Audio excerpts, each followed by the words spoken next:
السلام على الحسين.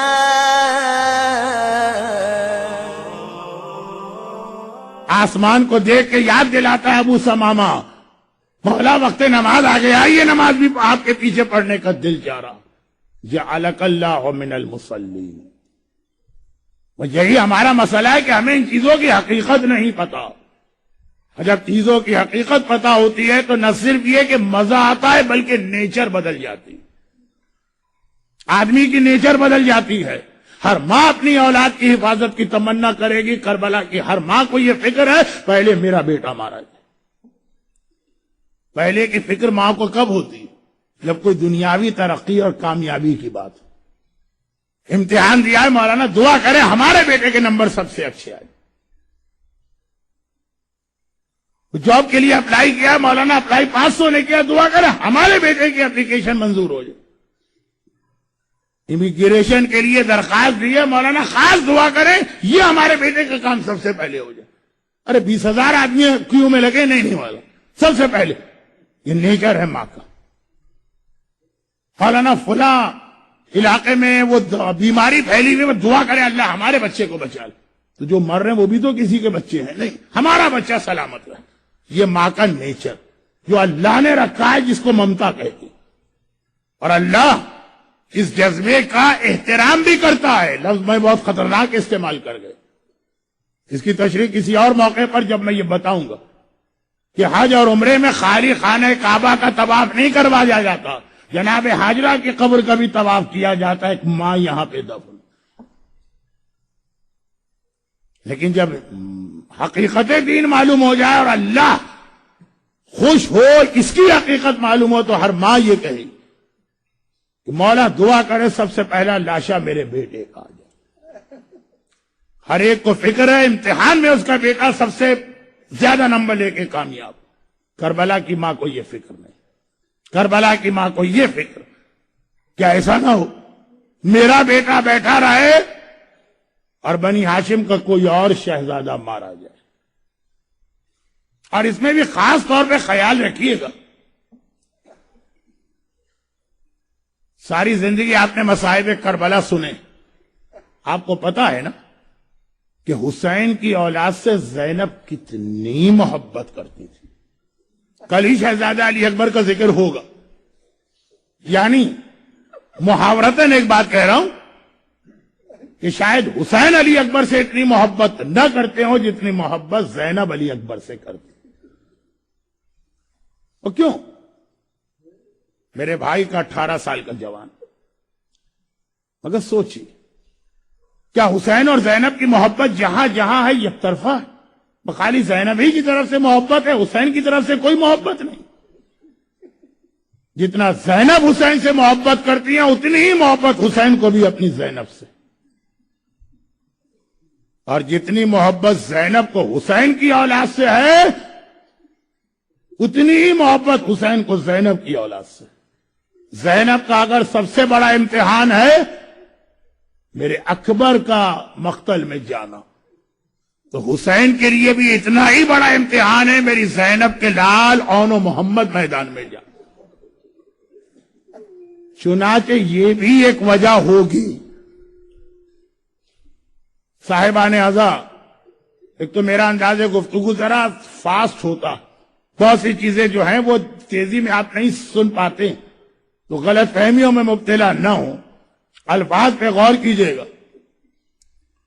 یہ بھی ایک وجہ ہوگی کہ حسین اون و محمد کو اپنے ساتھ لے کے کربلا چلے ہی گئے. جوانان بنی ہاشم میں سب جا رہے تھے، بیٹیوں میں ایک سغرا کو چھوڑ دیا تھا، لیکن شہزادے جتنے بھی تھے سب چلے. صرف اون و محمد کو لے کے نہیں گئے تھے آقا. اگرچہ ظاہری اعتبار سے آقا نے یہ جملہ کہا تھا کہ بیٹا اون، بیٹا محمد، تمہارا باپ عبداللہ ابن جعفر طیار بہت ضعیف اور بیمار، بلکہ اتنی آنکھوں کی بینائی کمزور تھی کہ جس کو آج کی انگریزی زبان میں کہا جائے گا پارشلی بلائنڈ. باپ کی خدمت کرو. یہ کہہ کہ اون و محمد کربلا کے شہداء میں واحد ہیں جن کو چھوڑا گیا. مزہ. دین کے لیے قربانی دینے کا بھی ایک مزہ ہوتا ہے جس کی سمجھ میں آ جائے. حسین ایک بہت بڑا امتحان دیتے ہوئے مکے سے نکلے. حج جس حسین نے 25 حج تو پیدل کیے اور حج شروع ہونے والا ہے. کل 9 تاریخ کو حج شروع ہو جائے گا, بلکہ 8 سے ہی حج شروع ہو جائے گا. اور 26واں حج حسین کا ہے. صرف ایک دن کیا چند گھنٹے باقی بچتے ہیں اور حسین کو اپنا حج قربان کرنا پڑ رہا. اسلام کے لیے حسین نے جو قربانیاں دی ان میں پہلی قربانی یہاں سے شروع ہوتی ہے ظاہری اعتبار سے, حج قربان کر. نہیں کروں گا حج, کعبے کا احترام برقرار رہے. مجھے تو مرنا ہی ہے, یہ لوگ تو مجھے شہید کریں گے لیکن احترام ہے کعبہ. لیکن حسین کو کتنا قلق اور دکھ تھا کعبہ چھوڑنے کا. یہ روایت کا جملہ ہے کہ حسین کی سواری جب مکے سے چلی تو سواری آگے جا رہی, حسین آگے دیکھ ہی نہیں رہے. حسین گردن کو گھما کے پیچھے دیکھ رہے جب تک کعبے کی ایک جھلک بھی نظر آتی رہے. میرے مظلوم آقا نے آگے دیکھا ہی نہیں, کعبے پہ نگاہ جمی.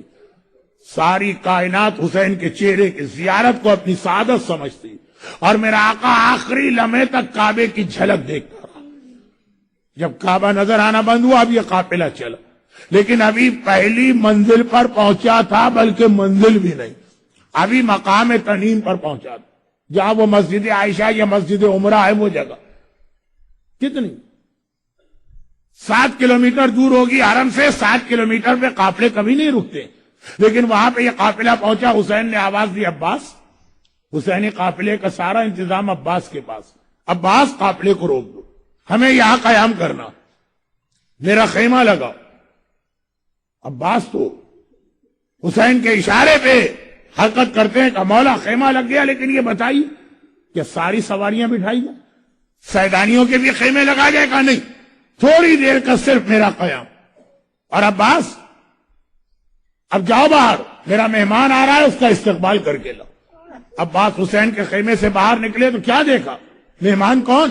عباس کے اپنے بہنوئی زینب کبریٰ کے شوہر جعفر طیار کے بڑے بیٹے عبداللہ ابن جعفر طیار اس حالت میں آ رہے ہیں کہ اون و محمد کو اپنے ساتھ لا رہے, ان کے سہارے سواری پہ بیٹھے, سیدھے حسین کے خیمے میں آئے. عباس نے استقبال کیا, سلام کیا, بہنوئی کو لے کر. بہنوئی بھی کون بہنوئی؟ زینب کا شوہر. مولا علی نے جب زینب کی شادی کا ارادہ کیا تھا تو جس کو بطور شوہر منتخب کیا وہ کتنا افضل ہوگا. عبداللہ کو آگے لے کے آئے, حسین کے آقا کے خیمے میں لائے. عبداللہ نے حسین کو دیکھا, حسین سے عمر میں کافی بڑے. ایک مرتبہ دیکھا اور کہا کہ حسین میں رشتے میں بھی تجھ سے بڑا ہوں, میں عمر میں بھی تجھ سے بڑا ہوں. اگر میرے اختیار میں ہوتا تو تیری پیشانی کے بال پکڑ کے تجھے روک دیتا, تجھے کوفہ تو کم از کم نہ جانے دیتا. مجھے پتا ہے کوفہ کن بے وفا اور غداروں کا شہر, لیکن مجھے یہ بھی معلوم ہے کہ تو امام وقت و امام زمان, تو جو عمل کرتا ہے حکم خدا سے کرتا. میں صرف اس لیے آیا ہوں کہ ایک مرتبہ اپنی بیوی زینب کو خدا حافظ کہہ دوں. حسین نے کہا عبداللہ وہ آپ کی بیوی ہیں, وہ باہر ان کی محمل ہے, وہ زینب کی محمل و سواری. کہا آقا اس سے اجازت لینا تھی, اجازت لے کے وہاں چلے. وہاں جناب زینب کو یہ اطلاع مل گئی میرا شوہر آیا.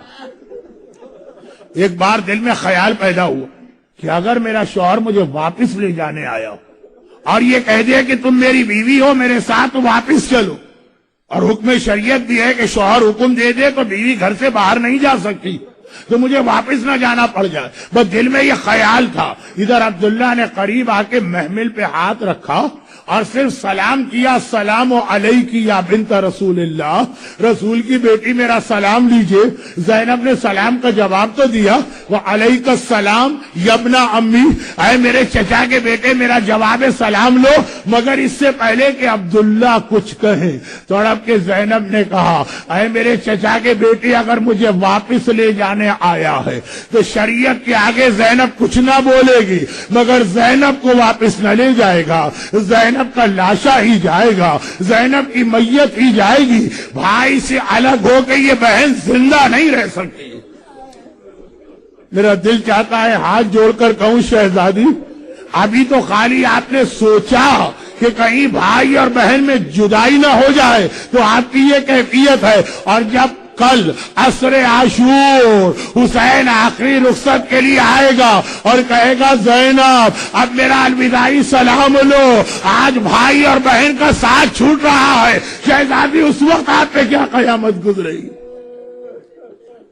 عبداللہ زینب کے رتبے کو جانتے ہیں، چنانچہ جیسے ہی شہزادی نے کہا حکم دے گا تو میں چلوں گی، عبداللہ تڑپ اٹھے، سر سے پیر تک سارا جسم کانپا، ہاتھ جوڑے، کہا شہزادی بھلا میری یہ جسارت کہ میں آپ کو کوئی حکم دوں؟ میں تو اس لیے آیا ہوں، ہمارے اور آپ کے جد رسول خدا نے فرمایا ہے کہ جب راستے کوئی مشکل سفر اختیار کرو تو راستے کی مشکلات کے لیے صدقے کا سامان لے کے جاؤ۔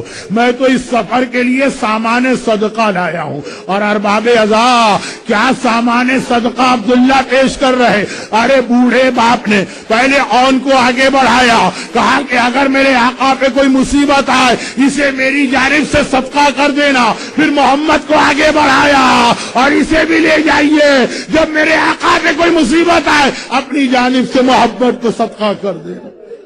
اون و محمد کو بوڑھا باپ سامان صدقہ بنا کے لا رہا ہے، اور واقعاً ماں نے بھی ہمیشہ اون و محمد کو صدقے کا سامان ہی سمجھا۔ یہ ہے جس کو ولایت کا مزہ آ جائے، باپ کا مزاج بدل جاتا ہے، ماں کی ممتا بدل جاتی ہے۔ زینب نے بھی سارے راستے اون و محمد کو سامان صدقہ ہی سمجھا۔ دیکھیں بڑا لمبا سفر تھا، کبھی دھوپ تیز ہوتی تھی، زینب نے کبھی اون و محمد کو نہ دیکھا، گھبرا کے کہا بھیا حسین دیکھتے نہیں دھوپ کتنی تیز ہے؟ اکبر کا چہرہ اتر گیا ہے۔ جب کربلا میں پہنچ رہے ہیں، راستے کی خاک اور دھول اڑ رہی ہے، کبھی ماں نے نہ کہا بھیا دیکھ میرا اون میرا محمد کس طرح خاک میں آلودہ ہے، ہمیشہ کہا بھیا دیکھ میرے اکبر کے بالوں پہ گرد جم گئی ہے۔ ارے 7 محرم سے پانی بند ہوا، اکبر تو 18 سال کا ہے، اون و محمد تو چھوٹے ہیں۔ زینب نے کبھی نہ کہا بھیا دیکھ میرے اون میرے محمد کے ہونٹ سوکھ چکے ہیں۔ جب کہا پلٹ کے کہا بھیا ذرا دیکھ میرا اکبر پیاس کی وجہ سے ہونٹ کس طرح سوکھے۔ شب عاشور آقا حسین نے 2 امتحان لیے، شب عاشور آقا حسین نے 2 امتحان لیے، ایک اصحاب امام کا اور ایک سیدانیوں کا۔ اصحاب امام کا امتحان 2 ہو گیا، اس کے بعد آدھی رات کے بعد میرا آقا ایک خیمے کا جائزہ لینے آیا کہ اب ذرا دیکھوں کربلا کی بیویوں کی کیا کیفیت ہے۔ ایک خیمے کے قریب جاتے ہیں اور ہر جگہ ایک ہی منظر نظر آیا، ہر بیوی اپنی قربانی کو تیار کر رہی ہے۔ جب زینب کے خیمے کے قریب گئے تو ایک عجیب منظر دیکھا۔ کیا دیکھا؟ اپنے سامنے زینب نے اون کو بٹھایا ہے، اپنے سامنے محمد کو بٹھایا ہے، اور دونوں سے کہہ رہی ہے سنو تم جعفر طیار کے پوتے ہو، حیدر کرار کے نواسے ہو، لیکن خبردار خود سے نہ کہنا تم کون ہو، ایسا جہاد کرنا۔ یہ لشکر یزید پکار اٹھے، جعفر طیار میدان میں آ گیا، یہ لشکر آدھا پکار اٹھے، حیدر کرار میدان میں آ گیا۔ عجیب جملہ کہا، پھر ماں نے عجیب جملہ کہا بیٹا مجھے پتا ہے حیدر کرار کا نواسا جعفر طیار کا پوتا، کل تم فرات پہ قبضہ کر لو گے، ایک بار چلو میں پانی لو گے، لیکن خبردار پانی نہ پینا جب تک اصغر پیاسا ہے۔ بیٹا اون بیٹا محمد ماں تجھے اجازت نہیں دیتی ہے کہ پانی کو پینا۔ اور شہزادے ننھے ننھے ہاتھ جوڑ رہے، اماں کل دیکھنا تیرے یہ لال کس طرح کا جہاد کرتے ہیں۔ اگلی صبح آ گئی، جب جوانان بنی ہاشم کی باری آ رہی ہے، ایک مرتبہ زینب کبریٰ نے حسین کو بلایا اور کہا بھیا میری خواہش یہ ہے میرے لال سب سے پہلے مقتل میں جائیں۔ سب سے پہلے تو اجازت نہ ملی، وقت خاصا گزر گیا، لیکن ایک منزل وہ آئی۔ حسین نے کہا زینب میں تیری خواہش پوری کرتا ہوں، بیٹا اون بیٹا محمد مقتل میں چلنے کی تیاری کرو۔ زینب نے روک دی، زینب نے روک دیا کہ بھیا اپنے بیٹوں کو اس طرح نہ جانے دوں گی۔ یہ کہہ کے زینب نے صندوق کھولا، 2 امامے نکالے، حسین کے سامنے رکھے، کہا بھیا ان میں سے ایک امامہ ان کے دادا جعفر طیار کا ہے، ایک امامہ ان کے نانا حیدر کرار کا ہے، اپنے ہاتھوں سے انہیں امامے پہنا کر مقتل میں بھیج۔ ارے چھوٹے ہیں تو کیا ہوا، فاتح خیبر کے نواسے ہیں۔ السلام على الحسين